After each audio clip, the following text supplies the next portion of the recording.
I'm Jim Cheevers, former curator of the US Naval Academy Museum, where I worked for 50 years, from 1967 to 2017.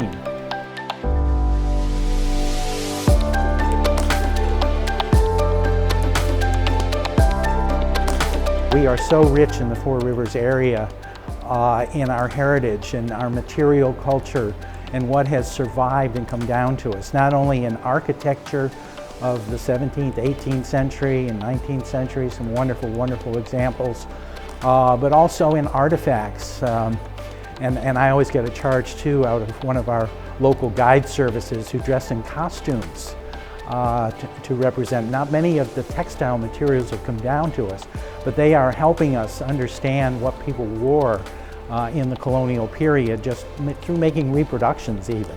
So this is a very, very rich area.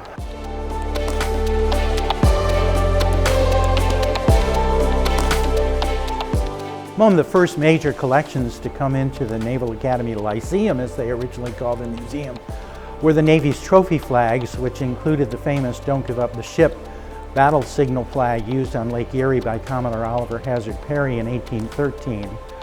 The flag had been mounted in Memorial Hall here at the Naval Academy in 1923, and it had been conserved before that.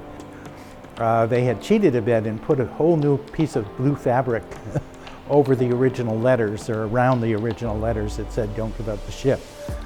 And we decided to just show what was left of the original flag, which is a rather sad looking piece of brown fabric with the letters still intact on both sides. It could be seen from both directions. Well, of course, the motto, "Don't Give Up the Ship," were the dying words of Captain James Lawrence in the battle off Boston in 1813, also as part of the War of 1812.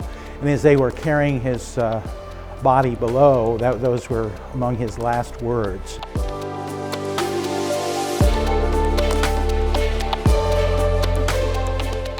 I hope you'll all come see the 30-some historic sites that we have here in the Four Rivers Heritage Area, not just the Naval Academy Museum. There are so many great places to see here in the Four River Heritage Area.